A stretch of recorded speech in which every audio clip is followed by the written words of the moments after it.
Can only see the top half of you. Yeah, plenty of that. How's that?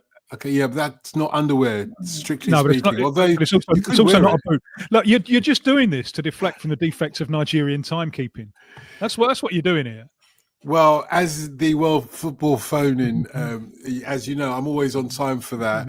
I've never been late, and you've never been late in 20-something years. So obviously, it's not this Nigerian you're talking about, which is great, because one of our guests is of Nigerian heritage, Joshua Nkan, US-based soccer journalist. Joshua, welcome to the Brazilian Shirt Name podcast. It's my pleasure. It's your pleasure. We'll come on to your lateness in a moment or two, if you don't mind. Give us just a moment. We'll get there. But we've also got with us great football writer Miguel Pereira with us. His new book is called Passion. But Tim, you know Miguel's writing very well, don't you? I do. Yes. It's this is the first time I'm actually seeing him, and because of and this is age prejudice of someone who's just turned 60.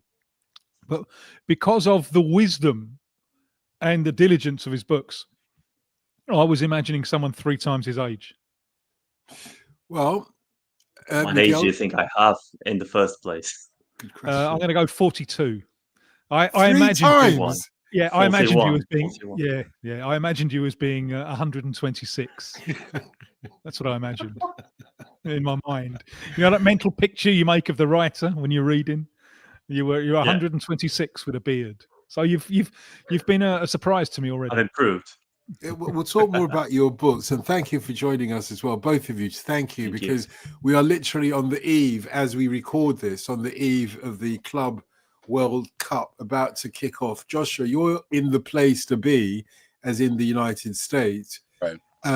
What's the mood like there? Are people excited? Have they started, doing the twist or whatever they do nowadays in terms of dancing to it? No, the feeling is, truthfully, it's a bit sour. This is not the first time we've seen major European outfits come to the States and sell out stadiums, or at least attempt to. The response from the local American football reporter or enjoyer has been slightly reluctant. You'll see the Seattle Sounders, the inaugural CONCACAF Champions League winners in the Club World Cup competition, and they've made it quite known to FIFA. They are not a big fan of the setup and the way that the money has been divvied out. A bit of historical backing. The current Brazilian boss, but former Real Madrid coach Carlo Ancelotti, obviously a well-accomplished manager in the global game with a whole lot of pedigree and respect, made it pretty clear what he thought about the tournament, and called it out, saying that Real Madrid may well boycott it because of the fixture congestion and the player fatigue. This kind of pressed Gianni Infantino's hand a little bit, and many think that has something to do with the newly allotted prize money that's been offered to the winner of this tournament. And all that has been enough for Florentino Perez, Real Madrid's president, to keep Real Madrid in the competition. And you haven't seen too much pushback from other European outfits, but the players alike haven't really seen that same uptick in how much money they'll receive from playing in the tournament. And because of that, you saw the Seattle Sounders take to the field in their most recent games wearing shirts protesting against the Club World Cup. And we expect that to continue from a number of the American teams. Miguel Pereira, does any of this surprise you? You followed, well, not just football over here, but certainly football on that side of the ocean as well for quite some time. The indifference to the Club World Cup, is that in America, at least in the United States? Because it's not the same for the rest of the continent, I know. Does it surprise you? Not at all. I think Europeans have been trying to enter in the United States pool market for like 30 years now, since the late 80s, early 90s. Then with the World Cup in 94, they started to believe things were changing. But eventually we were talking about a country that has their own sports, their own very defined culture. And we are at a time in history where they are being more centered in what they think America is, and the structure of what Americans should be like. And football is no part of it, never has been. There was a golden age of football in the United States in the 1920s, but most of all because of the European immigrants back in the days, the Scottish, the Portuguese, the Italian, the French, but it was short-lived. So I think it's more of an intent of FIFA to be present in the United States for this first edition, especially having a World Cup, Nations World Cup next year, being played in the US as well as in Canada and Mexico. And also the idea of the Europeans, big powers, to try to sell more shirts in the United States, to have more followers in the United States on social media, but not really about connecting with what the sports is to the United States. And like you mentioned before, the way it is to Mexicans, the way it is to South Americans, the way it is to Africans, to Asians even, and of course to Europeans is completely different. So it's a rare event to have a tournament of this importance for the future to be hosted in a place that pretty much don't care about game. We had the first World Cup in Uruguay. We know that South Americans are fanatic by football, so it made perfectly sense. We had the first Euros in France because, well, they organized the stuff, so they wanted the final there anyway. And probably FIFA would have been more intelligent to allocate this tournament in a place like Brazil or Argentina, places where they know people would be fully intertwined with the idea of the World Cup. But money speaks, especially with this management of FIFA. Well, about the last 40 years of FIFA anyway. So it makes perfect sense on their logic to be played in the US. To some extent, we saw reluctance, didn't we, Tim, ahead of the World Cup, the reluctance and the pushback to the World Cup being held in Qatar. But there came a point, particularly when the games started getting tasty, where the backdrop to it, the cultural, historical, and social backdrop that both Joshua and Miguel are alluding to, where that just became less relevant because we were hooked, and by the time it got to the final, let's face it, we were delirious, and there wasn't a single word of criticism about FIFA's choice of holding the World Cup there. Yeah, isn't that in a nutshell the problem of football journalism? The scandal is forgotten as soon as the ball starts rolling, and there's so much to discuss with this one. Let me take as a starting point your magnificent autobiography, Effrey's, available from all fine booksellers, and the concept behind the book. It's a very interesting way of telling an autobiography. It's a Zoom call of Dotuns of all different ages. So there's a 6-year-old Dotun and an 8-year-old Dotun and a 15 and a 20. It's a really, really interesting concept. And I was thinking about this the other day about the Club World Cup, because imagine there's a Zoom call with lots of me's of different ages. The 8-year-old me would be so excited by this idea of a Club World Cup. Wonder, it's brilliant. Let's get all of let's get some of the best clubs from the far-flung corners of the world and get them together and have a tournament. Fabulous idea. The 8-year-old me loves it. The 60-year-old me has lots of problems with it. There's a problem of how this is going to financially unbalance the whole football family, with certain clubs getting a lot of money. We've already seen this in the Champions League, the way it works in Europe, with down the tree, you get the same old club winning the minor league like 15 times in a row because they get the money from the Champions League. So that's a problem. There's also, and I think, a huge problem of player burnout, because if you're going to put in new competitions, you've got to take something out, and we're not doing that. No one wants to give up anything. And the player burnout thing is heightened so much by the choice of venue, because this is the States in high summer. Now, we saw this last year with the Copa America, where there was, again, one of the early kickoffs for the Copa America. There are many, much earlier kickoffs coming up this year and next year in the World Cup. It was a game in Kansas between Peru and Canada. And just before half time, one of the linesmen collapsed and had to be hospitalized because of the heat. Now, that linesman was from Guatemala, and he couldn't cope with the heat. Now, we are subjecting players. I mean, the many of the top South American players are subjected now to 3 consecutive tournaments in the scalding heat of the States or Mexico, wherever, in a row, bang, bang, bang. And there's going to be a price paid for this. I mean, the example that is always in my mind is Alexis Sanchez, who played the World Cup in 2014. played a Copa America all the way to the final in 2015, played an extra Copa America in the States in 2016 all the way to the final, and played a Confederations Cup in 2017 all the way to the final. And he's never been the same player since. There is a price. And in order for this idea, which in theory is a nice idea, in practice, this is all about FIFA getting its hands on the money that is generated by European club football. But in order for this tournament to be a success, as you said there, Dotun, with Qatar, it's got to grip us with the football. And my fear is, and firstly, we know they're in problems with ticket sales. We know this is a problem for many of the games. But my fear is, just in terms of the spectacle now, without worrying about any other political considerations or anything else, just in terms of the spectacle, that the heat will produce cautious football that we don't really want to watch. And my reference point here is the World Cup in 1994, where some of the games were played in just extreme heat. At least the final this time is New Jersey. It's not the Pasadena Rose Bowl as it was in 94, but there are lots of games over that side. And the final was Brazil and Italy. And it was a dreadful 0-0 draw, appalling game. Very, very bad spectacle. And I saw the two coaches 15 years later together at a conference here in Rio. Arrigo Sacchi of Italy and Carlos Alberto Parreira of Brazil. And they both said it was just inhumane. The conditions were inhumane. Sacchi said that one of his midfielders, Donadoni, said at halftime, "Coach, if we go upfield, we ain't getting back." So it just breeds cautious football.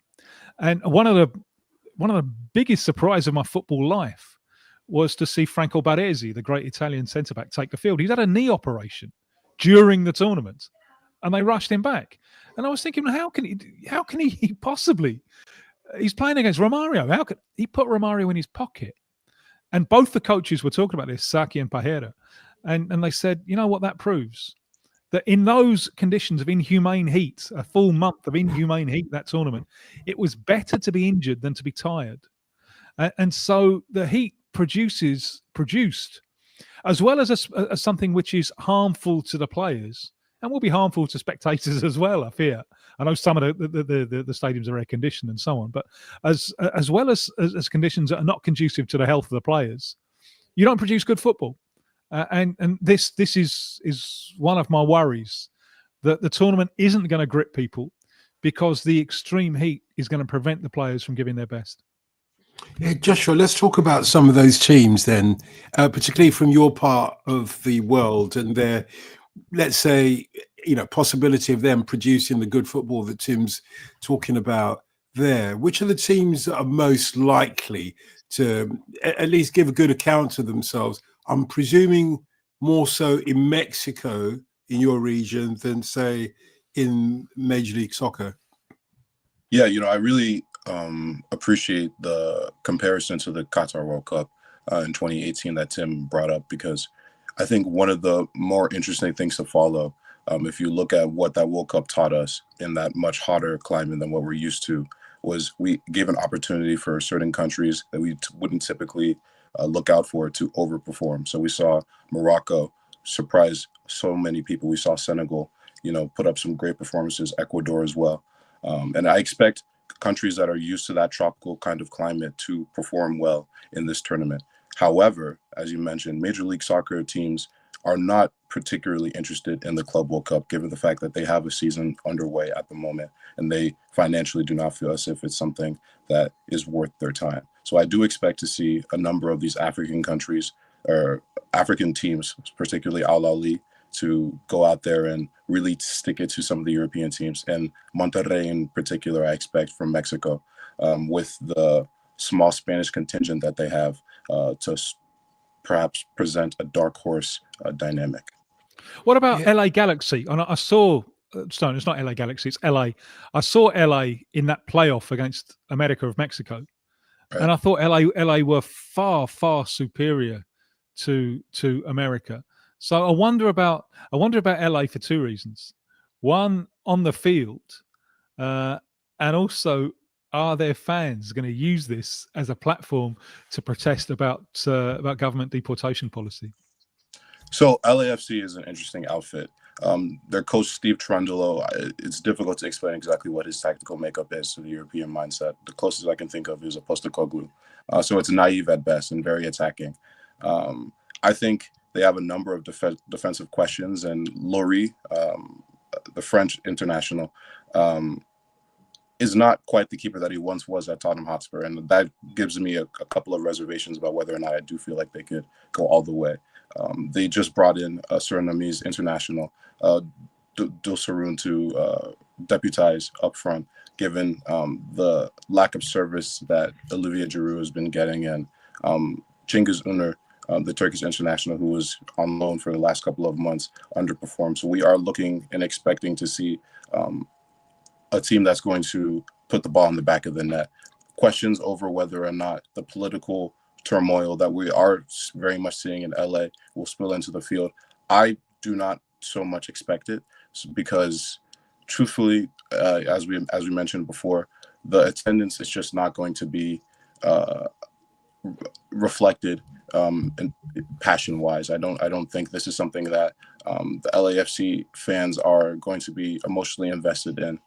I hope I'm wrong, but at least in the group stage period, we are most likely expecting few and far between. Yeah, Miguel, that word passion, each time it's mentioned in this podcast, it's a promotion for your book, your latest book, which is called, how would you pronounce it? Because you've obviously got the accent over the O. So what does that do to the way that it's pronounced? Passion. Passion. Passion. Yeah. Passion. So, well, there's going to be a lot of passion in this, not least from Real Madrid, who, let's face it, I mean, this is a real jeopardy for Real Madrid, isn't it? Because they didn't win anything last season. They're going into the Club World Cup ahead of what's going to be something of a traumatic season for them. You know, if Barcelona can wipe the floor with them, which is, there's potential of that, but certainly beat them in the Clasico and in the league. What do they do then? How much? And the reason why Real Madrid is interesting for me is because, you know, we know in the Champions League, they look at it as their competition. And that is the passion that they come into the Champions League with. That, hey, we've won it more times than anybody else. This is ours. I wonder if they've got to that stage with the Club World Cup, or whether, you know, they realize, because as you were talking to our producer, Mark, just before we came on air, for FIFA, the ideal situation would be that Real Madrid wins this tournament. So it would legitimize the tournament going forward. But it's kind of, what do Real Madrid want to do? How much passion are they putting into this? It's going to be very interesting because, as Tim knows probably better than anyone, South Americans, when playing the Intercontinental Cup and then the Club World Cup, were always much more interested in winning than the Europeans. You know that the Libertadores Cup only began because they wanted to play the Europeans. So essentially, we had before like 4 or 5 seasons of European Cup, all won by Real Madrid. And in South America, the Brazilians, the Argentinians, the Uruguayans were saying, okay, we can beat Real Madrid. We are as good as them. We need to create a competition between us. Then we'll try to organize the Intercontinental with them. And effectively, that's what happened. So for Europeans to be world winners never mattered as much as, for instance, in the Americans believing that the NBA is the Champions League of basketball. And if you win the NBA, you don't need to compete with Europeans playing basketball. You just won the NBA. That's world champion for them. So the Champions League is to be world champions for Europeans, especially for teams like Real Madrid, who have won the competition so much. But we have a new situation here, which is very interesting, like you mentioned, is at the beginning of the Xabi Alonso era. So there was already a period in time when Real Madrid won those 5 European Cups on a row. The last 2 of them were won by a coach, Miguel Munoz, who was a former club player, and he was selected just to play the final of the European Cup.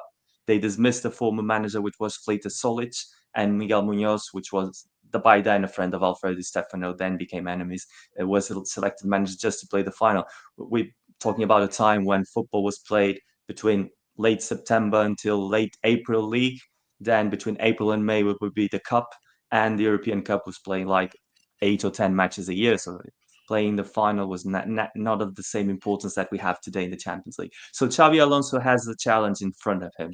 He has to show the Madridista supporters that his project is a winning project from the start.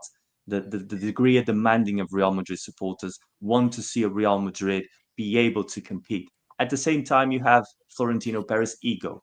Florentino Perez is the guy who wants to create Super League because of economic reasons, yes, but also because Santiago Bernabeu began the European Cup. So he wants to become a competition of his own because he already emulated Bernabeu in everything else.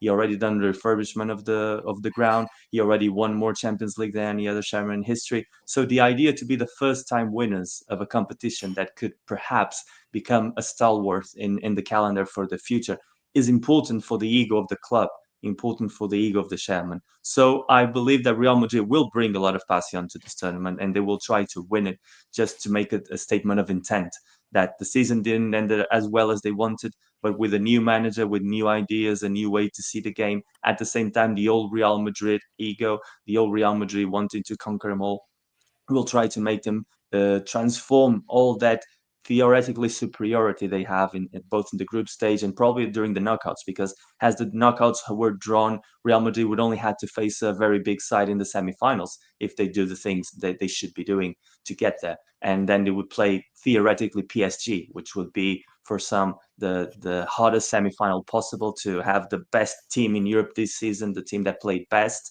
and the team that has the most prestige. And probably that will be one of the things that Tim mentioned before. If the football kicks in, and if those big names of the European football really show that they want to compete and they want to win, and don't let things by chance, then we'll probably be able to see the relevance of the competition grow as FIFA wants.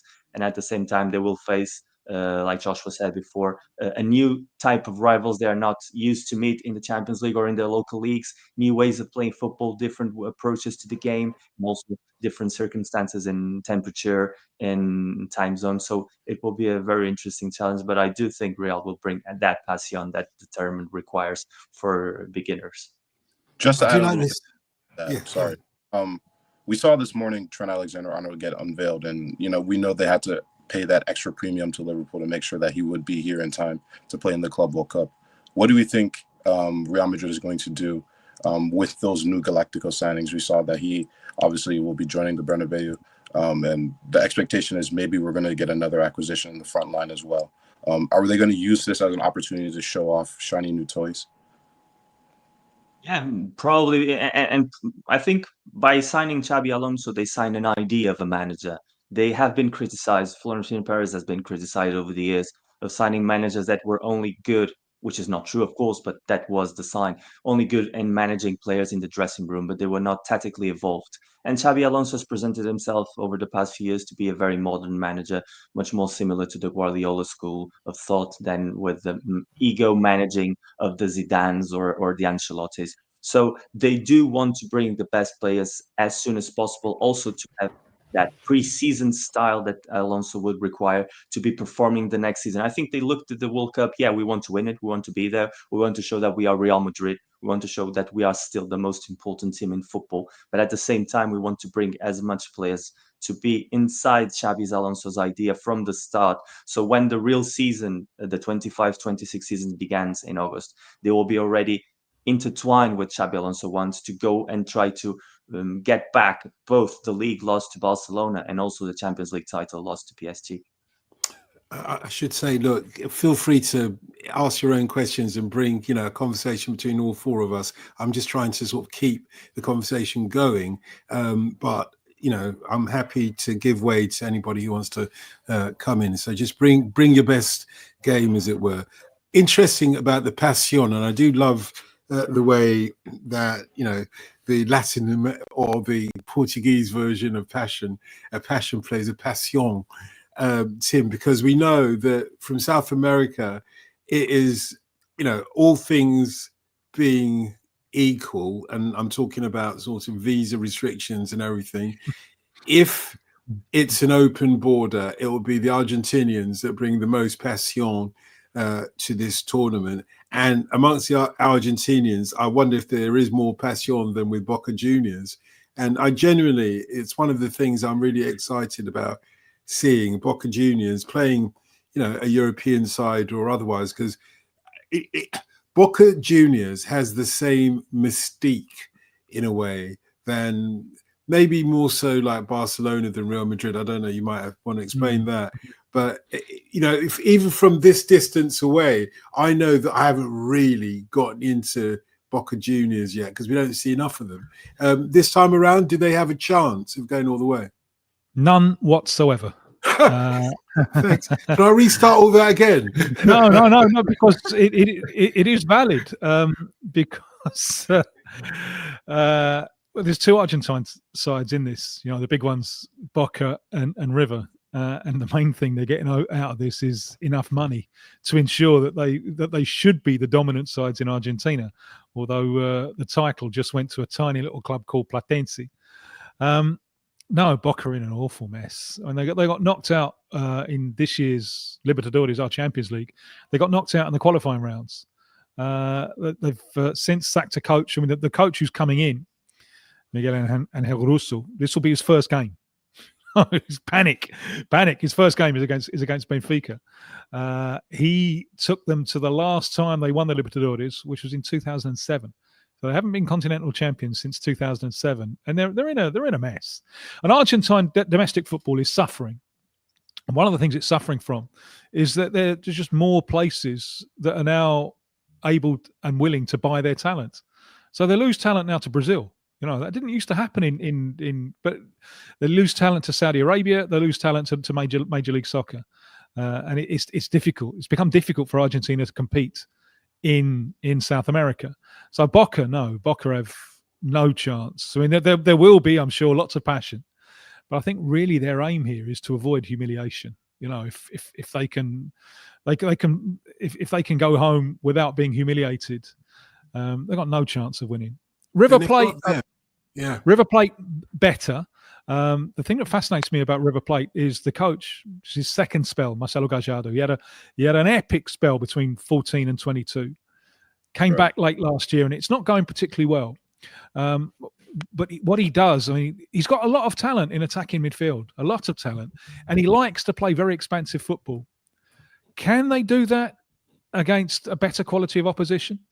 When in recent years, River were the last non-Brazilian club to win the Libertadores. That's 2018. It's a long time ago now. And every year since then, as soon as they come up against the Brazilian side, they get steamrolled. They can't defend against them. And if they can't defend against Brazilian sides, can they defend against some of the teams they're going to be up against now?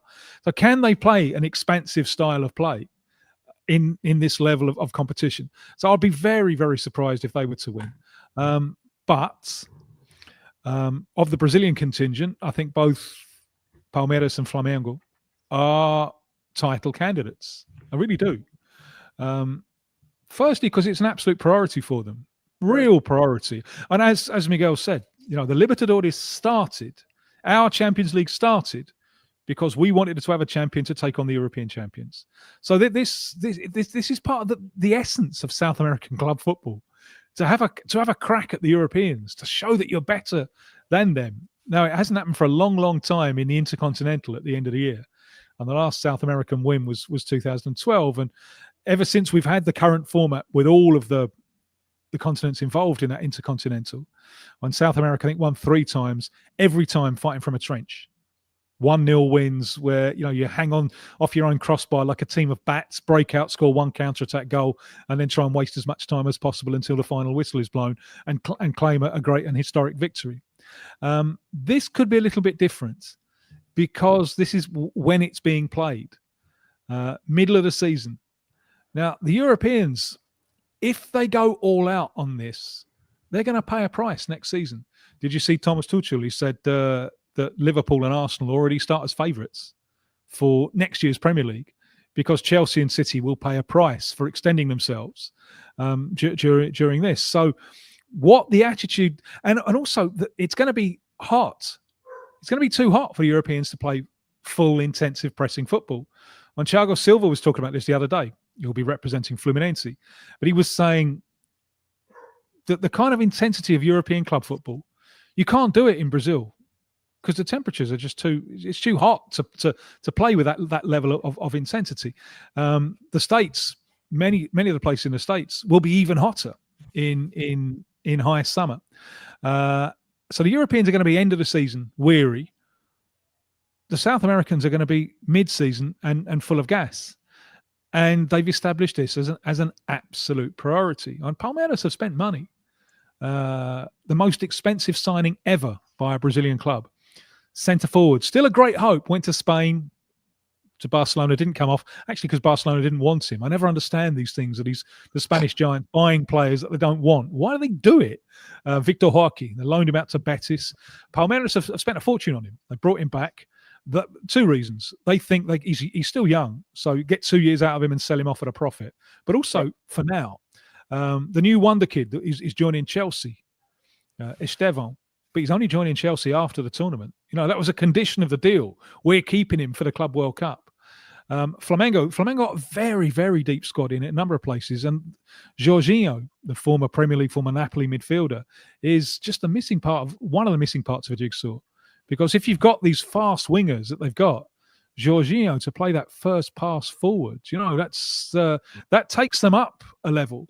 And so, no, they're really, really... And for the South Americans, this tournament is a dream come true. Although, along with the reward, there's the potential risk. And the potential risk is this. In the South American mind, it's all about playing the Europeans. They tend to look down their noses, they're tradition snobs. They look down their noses at the other continents. So losing to a European, all right. Shut up. You can shut up for a start. Losing to a European, yeah, all right. They got more money. They're cheating financially. They got more money. They're taking South American players. They can cope with that. Losing to a team from Africa or Asia or North America, they cannot cope with that at all. And that's the risk. That is a risk. And in this Intercontinental, the last time that Flamengo were in it, the end of 22, start of 23, they're in the Intercontinental and they're up against Real Madrid. They think it's going to be a Real Madrid final. So they sack their coach and they bring in Portuguese, Vitor Pereira, now coach of Wolves. They bring in Vitor Pereira. We're going to be playing the Europeans. We're going to be playing Real Madrid. We need a European coach. What happens? They lose to Al Hilal in the semi-final. And from that moment, that Vitor Pereira's out of a job. He cannot survive that level of humiliation. And so he got sacked, and now he's found his way successfully to Wolves. So the games against, say, Flamengo against Esperance, that's a psychological nightmare, because losing that one in a competition that means so much is a real humiliation. So the potential rewards are fabulous. Beating the Europeans, going into the knockout stages, and certainly for Flamengo and Palmeiras, anything less than the quarterfinals is an absolute disaster. It's semi-finals and above for them. But losing to a side from outside Europe will be with the entire world, or a lot of the world, looking on. That will be a humiliation that will be hard to live down. Well, picking up on what Tim was saying at the beginning, that the 8-year-old Tim would have loved the idea of the concept of this Club World Cup, and picking up the Dotun's book about the Zoom call. I think we could be... The 8-year-old Dotun would be dreaming about burning down the science lab. That's what the 8-year-old Dotun would be doing. Your 8-year-old me, I'll come to his defense. I'll come to my 8-year-old's defense in a moment. So go ahead, Miguel. No, I think we could be talking like in 1970 here. We could just travel back in time, because we're talking about a competition to be played in extreme conditions, like Mexico in 70 was played. We're talking about a time when people still played rivals, opponents that they didn't know anything about them, or at least we now go from the European perspective to play against African, Asian, even South American, Central American, not knowing if they play defensively, they play under counter, if they play attacking football, and probably they have more knowledge on the European side. But at the same time, they don't know what kind of European side they will face. A tired European team like Atletico Madrid or Inter, who had a very bad end of the season. So, or even Juventus, if they're going to play a PSG still on full force after winning everything and highly motivated, or if they're already after partying and basically they didn't want to show up anyway. So at the same time, we're just looking at a competition that people really want to love but don't know how to, because probably, like you mentioned at the beginning, this is a tournament that when we were kids, everyone imagined something like this. When we went to see a World Cup, ever 4 years would say, what about if we had a football club World Cup? Everybody thought about this. Forget about the money issues. Looking back in history, and I've written books, as Tim knows, about European competitions, and I wrote about Euros and World Cups. Every single competition, when it kick-started, was highly criticized. Every single one of them. When the World Cup kick-started, it was all about the spirit of the Olympics and how the World Cup would tarnish the Olympic spirit. When the Euros kick-started, it was the same. Why do you want an Euros? We've already had the World Cup.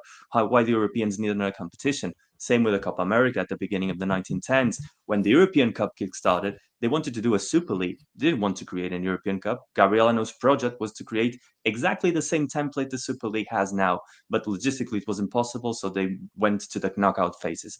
So if we look back in time and we look in the future, like in 20, 30 years, and we look back to now, of course it will be normal people will criticize this idea, because every single one was criticized in the past. But at the same time, everybody wants to love this idea. Everybody wants to really turn in to see the matches and see how Haladi beats Porto, and it's an European two times European champion playing against an African side, and the African side outbest them the same way people enjoyed Cameroon in 1990 beating Argentina, or Nigeria in 1994 doing a great tournament. People want those stories to happen, even from the European centric point of view, because of course we as Europeans believe we are the center of the world for like ages, so we have very difficulty to respect the cultures and other realities. But even that, I would say, like for instance, the Barcelona supporter who wants Real Madrid to lose, or the Man United supporter wants Manchester City to lose, they will enjoy to see the competition, see a side from Australia or from Mexico topping Bayern Munich or topping Juventus,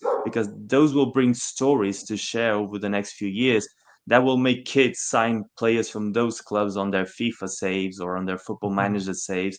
They will make the game more popular. And despite all the terrible notions about making fortunes out of the game that FIFA has been doing for so long, in essence, if we are watching the games, if we love the game, if we love football, then we want those stories to happen, and we are really looking for to see those teams to overperform, like both Joshua and Tim said before. We want to see Boca Juniors beat Benfica.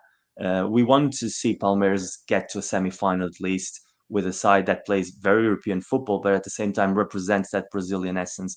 We do want them to transform this highly criticized project in something that will be part of our lives for the rest of the next 30, 40, 50 years, until they get a new competition on coming, which is the usual cycle for this side of tournaments.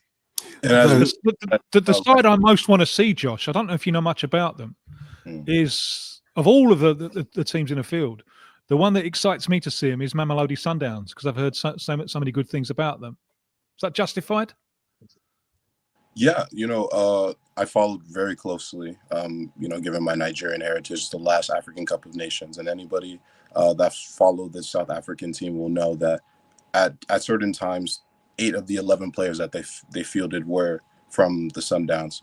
I haven't seen something like that since maybe the 2010s World Cup with Spain. So it's a team with impeccable chemistry, a team that has players that are used to playing in conditions like these. And I do expect them to come with their typical defensive structure and not allow very much in. Their keeper, Ronald Williams, was the first goalkeeper to be nominated for the Yashing award for the best goalkeeper that was playing in an African league.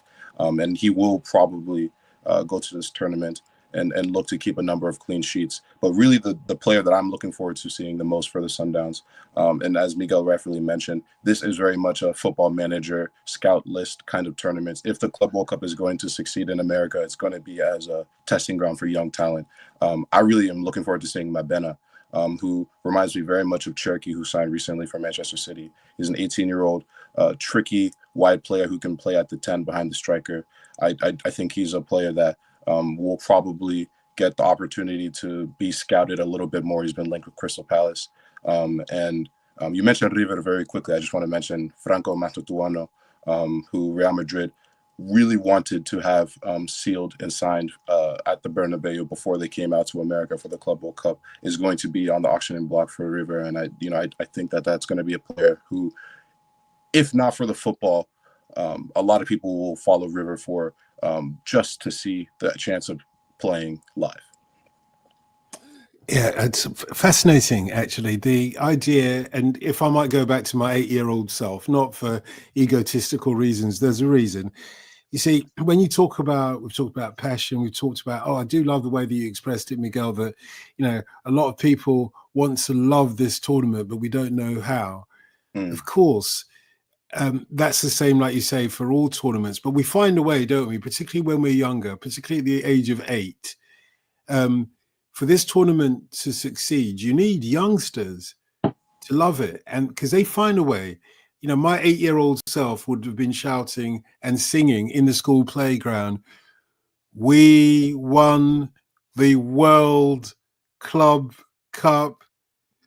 Adebayo, we won the Club World Cup." It may not rhyme, it may not have rhythm to it, but that's what we would have been doing. That's what, And the I would idea add of it. just something. I would add just something like Joshua said before. We, the guys, at least from my age, grew up in the time there was no internet still. So we went to the World Cups knowing nothing about club teams that came from Asia or Africa or even South and Central America. So it was an open door to a new world, to find out new names when they were still not playing in Europe because there was no Bosman ruling. So most of them still played in their home leagues. So this is a good time for all of those sides that are not from Europe, all those quality players that are still playing in their local leagues, to perform at a high level, like Joshua said, and for us to get in love with the game by knowing those players more, by watching them playing firsthand. Because let's face it, people usually don't watch, regretfully, tournaments from Africa, from Asia, from Central North America. Even the Libertadores is not as followed as it once was. So for us to get a chance to know those players, even in this internet world where they are still strangers to many, it will be a very good opportunity to feel ourselves like children again, in that sense, to be reconnecting with our kids from the 80s and 90s, where you watch a side from Cameroon or from Peru or from New Zealand or even from Eastern Europe, and everything was fascinating, everything was new. I think, you're not wrong, but I will disagree with one thing. I don't think our generation or my generation are necessarily the right target interest group. Yeah, we can act like, or we can find that childhood passion again for this tournament, as we found for every, fascinating football tournament that there is. But it is actually the kids. And America, the United States, has got history in how to attract different demographics, because before most other countries, the United States, women in the United States were playing football professionally before most other countries. They found a demographic. It's like we've got these boots over here that Tim will know about, Dr. Martens. They're all around the world now, but they came about here in the UK during they're probably around from the 1960s, but very prominently in the 1970s. Football supporters, boot boys, the tough guys, the ultras, if you like, would wear these military combat boots, essentially, some with steel toe caps and whatnot. I never, ever, ever imagined that this boot would be associated with young girls. I mean, the only women that wore Dr. Martens back in the 1970s would have been like skinhead girls, like to show that, we're tough as well. And they'd wear Dr. Martens. It's like Miles Davis wearing a Brioni suit in the late 50s, isn't it? If you like, yeah. You take it over. You take it over and you make it yours. There's one point I'm loving this comparison with like the World Cup of 1970. We're all on kind of virgin territory, but there is, I think, one huge difference. And I saw this very clearly back when FIFA had a previous attempt to do this in 2000, the start of 2000, with this Club World Cup here in Brazil. Well, we had Real Madrid and we had Manchester United, and the final, it was high summer in Brazil. It was too hot. The final was two Brazilian sides, Vasco and Corinthians. And for fans of these sides, it was huge. For other people, it wasn't, because club football, it can never engage the amount of people on the same level as national team football does. I mean, the World Cup here, it has lost a little bit, but it's still the biggest moment of, say, Brazilian patriotism is the World Cup. It's that moment where, people who normally have no interest in football get swept along. They become absolute fanatics.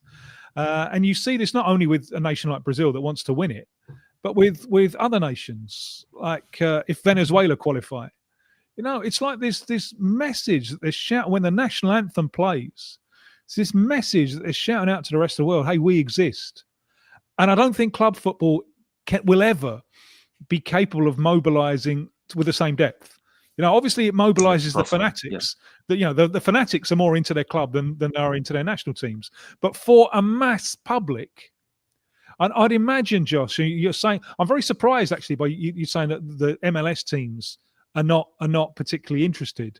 But I would imagine if this is the United States, and they can play the role of plucky underdogs as they did in USA 94, right. I would imagine that would have some more kind of mobilization, because I think that the national team game can reach parts that club football can't.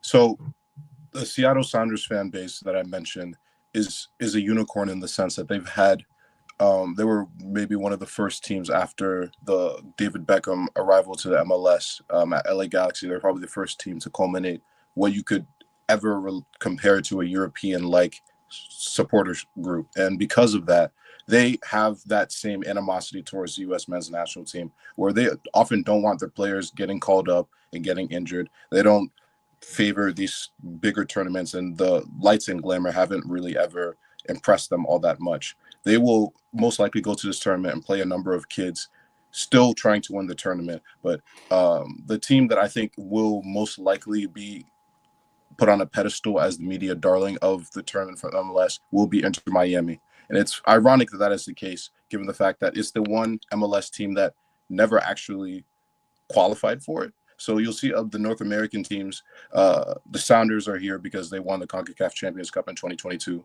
Monterrey won it in 2021. Pachuca won it in 2024. And LAFC are here because Club Leon have the same owners as Pachuca and can coexist in it. So they had to win a playoff round, and LAFC qualified as a formality. Inter Miami, on the other hand, are only here essentially because Gianni Infantino wants Messi to play in this tournament. And because of that pressure and the marketing behind it, we are definitely going to see a lot, and I mean a lot of marketing behind this Inter Miami team. Gianni Infantino didn't just want Messi to play in this tournament, but he did want a sort of El Clasico-like rivalry with Messi and Ronaldo here. We know very well that he did quietly nudge Inter Miami as well as LAFC to consider bringing in Cristiano Ronaldo from Al Nassr to MLS on a loan deal, something that we haven't seen before, a league-long loan where he would just essentially play in this tournament as an opportunity to go against Messi in a couple of games. It's to my understanding that Inter Miami did not consider this very seriously, but LAFC did want to see if, maybe the DP rules could be relaxed a little bit. I don't expect that to happen. But for Inter Miami, there is still the possible arrival of a Luka Modric, who David Beckham has a great relationship with. We know that he has interest from AC Milan, but the terms over that one-year contract are still being ironed out. And then my expectation is that Coach Javier Mascherano is going to go all guns blazing in this tournament. I expect them to make maybe one of the deeper runs of all of the American teams represented, and it'll be a whole lot of fun. I'm looking forward to seeing 19-year-old Benjamin Kremashi, American international, who kind of has the best of both worlds. This is definitely a team in America with a very Argentinian flair to it. Like you said, we're starting to see more and more of these Argentinian talents not being lost to Europe, but being lost to regional rivals or teams in the MLS. So a kid like Redondo, who was very, very well sought after playing in Argentina previously, now sits on the bench for Inter Miami, and that's going to be a question whether or not Mascherano will want to persist with the old guard of Alba, Busquets, Suarez, and Messi, especially Messi, who was, unlike all of his teammates, still playing week in, week out for Argentina and World Cup qualifiers, playing long minutes in tough conditions. Whether or not we're going to see those older players benched for some of these younger, exciting players who are capable, who are experienced playing against high-level opponents, or whether or not we're going to see them essentially roll out a vintage Barcelona side that, maybe some of the people and the fans paid to see anyway. Yeah, it is the inclusion of Inter Miami in this that makes the whole thing something of a mockery, Miguel. After that, you can't take it really seriously, can you? However, like we said earlier on, it depends on what the football is like. If Inter Miami stood a chance of winning this thing, yeah, it would be great. It would be great. You know, you think, well, they deserve to be in the competition. However, who is it that deserves to be here? So we're ruling out Inter Miami for now. Who deserves to be here, who stands for you anyway, Miguel, a realistic chance of winning this trophy. We haven't mentioned the two big teams from the Premier League. I'm only bringing them in because the Premier League is the premier football league in Europe, and is the winners either going to come from Europe or South America, as we have already stated.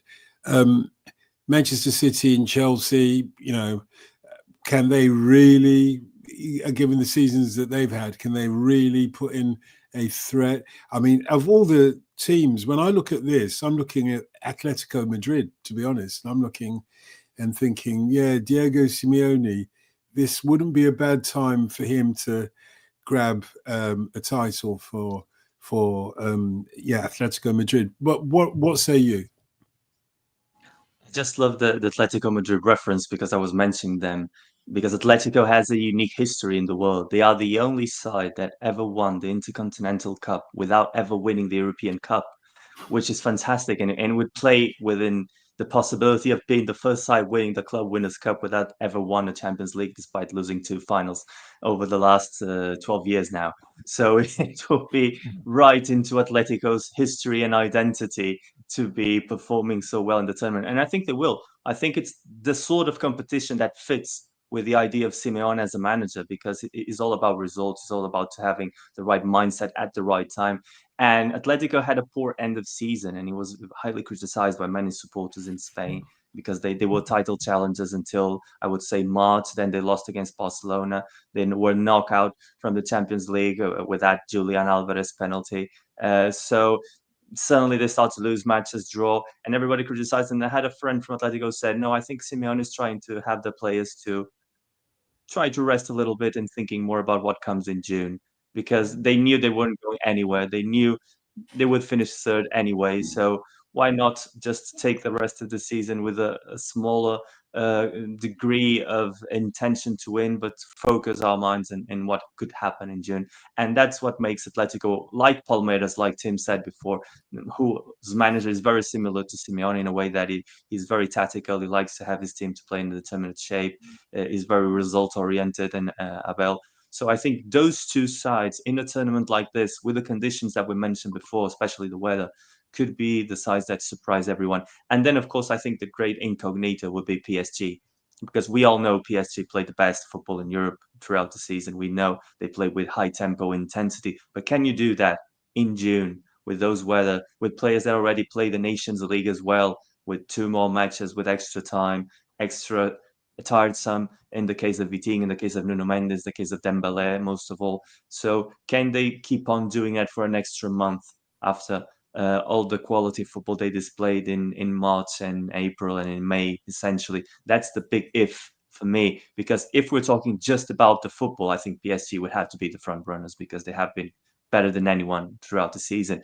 But I think if we're looking at the competition, like if we're searching for a Italy in 1982, for instance, if we're searching for a side that could perform in those types of scenarios, I think Atletico and Palmeiras could be very interesting teams to follow. And picking up what Tim said before, just to wrap it up a little bit on the idea of club football never be as good or never be as important as international football. It's obviously impossible because international football practically replaced wars. It was the way that nations found to wall within themselves educatedly. But what happened in 2000, I remember the tournament very well, was that I think it came too soon. It came at a time where the Champions League was not as big as it is now.